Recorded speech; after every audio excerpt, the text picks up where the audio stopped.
Olá, pessoal do nono ano. Hoje a professora irá iniciar um módulo novo, o módulo 11, modalização do discurso. Esse conteúdo está lá na página 112. E eu quero que vocês abram para acompanhar a professora na explicação. O que seria essa modalização do discurso? Seria aquelas marcas que nós deixamos nos nossos textos de julgamento, de valores que nós possuímos. Então, muitas das vezes, aquilo que nós falamos é bastante subjetivo, porque tem marcas da nossa maneira de pensar, das nossas ideias, ou até mesmo aquilo que as pessoas chamam de ideologias. Quando eu uso, por exemplo, a frase Maria talvez não virá, esse talvez, esse advérbio, ele vai trazer um sentido para minha frase, em que Maria pode vir ou não pode vir. Dependendo para quem eu envio essa mensagem, isso pode soar como algo positivo ou algo negativo.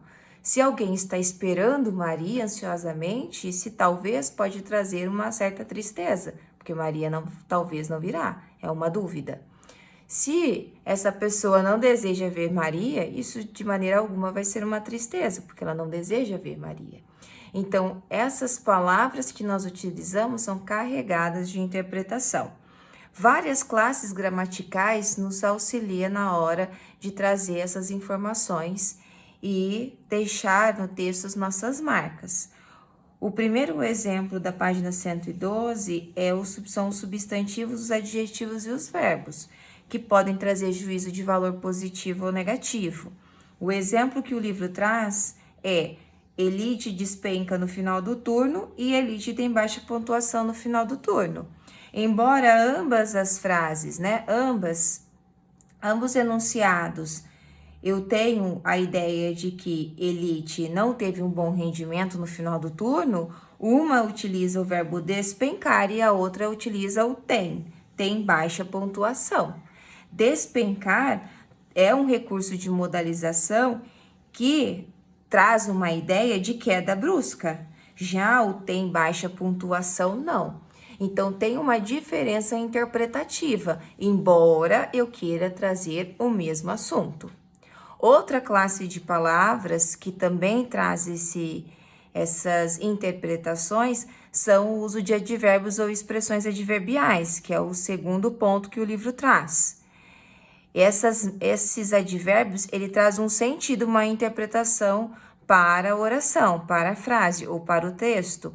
O exemplo que ele traz é do talvez, obrigatoriamente, eventualmente, porque talvez traz dúvida.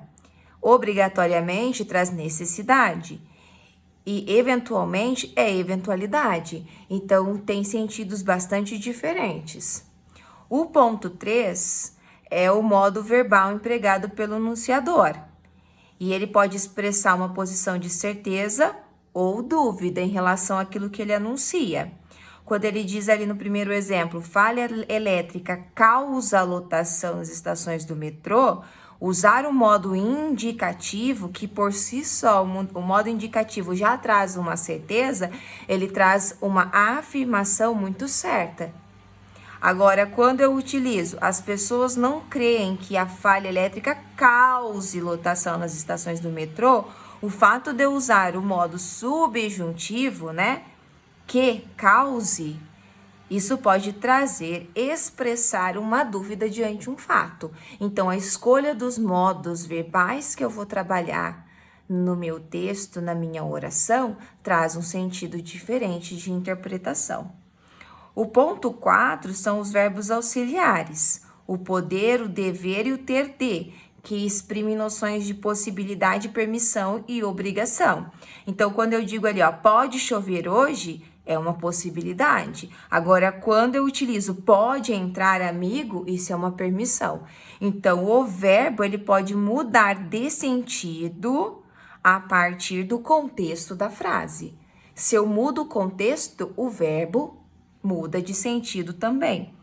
Olha os segundos exemplos. Os jovens devem respeitar. Devem é uma obrigação. A estas horas meus pais já devem estar preocupados é uma possibilidade ou probabilidade. Então, além dos tempos além dos modos verbais, o contexto também muda o sentido do verbo.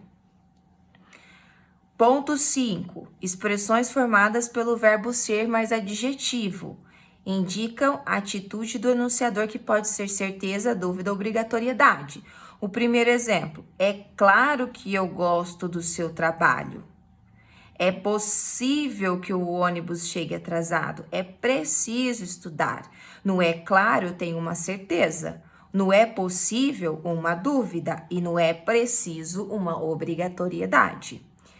Ah, professora, como que eu vou compreender a maneira que eu preciso utilizar o verbo? Não é compreender. Você tem que, todo discurso, todo texto que eu produzo tem uma intenção. É a intenção que vai ser responsável pela modalização do meu discurso. Então, se a minha intenção é de obrigatoriedade, eu vou modalizar o meu discurso de modo a obter um sentido de obrigatoriedade. Se a minha intenção é de ordem, eu vou ter que buscar recursos na língua portuguesa que traga a ideia de ordem. Para isso, nós temos, por exemplo, o modo imperativo. Nós temos palavras que carregam em si tanto verbos quanto advérbios que podem me auxiliar para trazer esse tipo de interpretação para a minha oração. E o ponto 6 traz os verbos como crer, desejar e duvidar, que revelam a atitude do enunciador em relação a uma dada realidade, que é sempre expressa por uma preposição. Cremos que João é honesto. O verbo crer indica uma avaliação sobre o valor de verdade, ou seja, o que o enunciador pensa sobre João ser ou não ser honesto. Olha o outro exemplo. Duvido que você erre a questão. Equivale a tenho certeza de que você não errará a questão. Então, o verbo crer, desejar e duvidar revelam uma atitude em relação a uma dada realidade. O ponto 7 são expressões que revelam a presença do enunciador e o quanto ele apoia as ideias que expõe. Então, corrigir ou esclarecer uma informação, isto é, ou melhor, ou seja, na verdade, para ser mais exato, essas são expressões que eu utilizo para trazer esse tipo de informação, né? Ou esse tipo de correção. Posso usar expressões para enfatizar ou realçar aquilo que eu digo. De fato, realmente, sem dúvida alguma. Também há uma outra expressão que não tem no livro, mas a gente encontra muito, que é vale ressaltar. Terceiro ponto, exemplificar. Por exemplo, tais como. Então, essas são expressões que têm esses sentidos, essas funções no discurso. Olha os exemplos. O historiador citou povos antigos, isto é, incas e maias. Então, ele está esclarecendo a informação. Realmente, o filme é monótono. Ele está enfatizando ou realçando que o filme é monótono.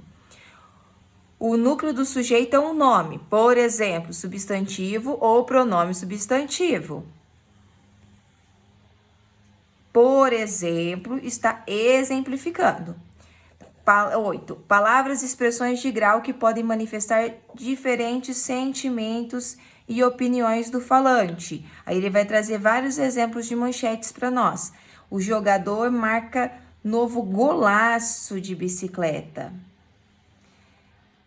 Meu primo pratica exercícios físicos e é forte para cachorro. Então, são expressões e palavras utilizadas para trazer uma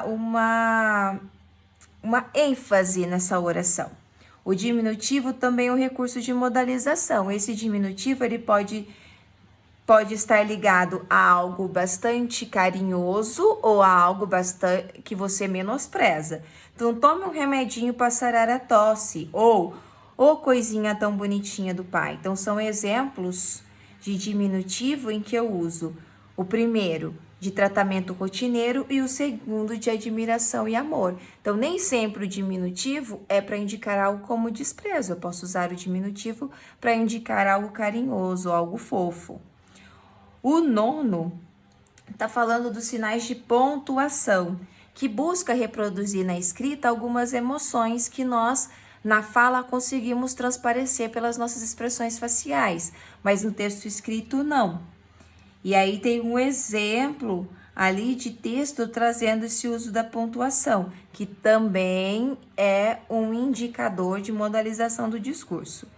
Quais seriam, então, lá na página 115, os recursos de modalização no texto oral? O texto oral é a fala. Então, eu tenho a entoação. Como é a entoação da voz? Em alguns momentos, a professora dá ênfase ou a pessoa dá ênfase no que ela está falando. O ritmo da fala, ela está falando devagar, ela está falando rápido. Das palavras, nas suas sílabas tônicas, ela fala com mais forte ou não. Na altura da voz, é a intensidade e a frequência vibrada da voz. Eu falo alto, falo baixo. E as expressões faciais ou os gestos, que não só estão ligadas, por exemplo, às expressões do rosto, mas pode estar ligada aos gestos das mãos, ao próprio movimento corporal, para muitas vezes substituir ou para complementar alguma coisa da fala. Então, no texto oral, nós temos muitos recursos gestuais diferentes nos textos escritos. Por isso que no textos escritos, aquilo que vai trazer maior interpretação para o texto são as escolhas das palavras e as pontuações. Então, vocês irão fazer as atividades agora que seguem esse módulo e se vocês tiverem alguma dúvida, vocês anotem e mandem para a professora, tá bem? Bom trabalho!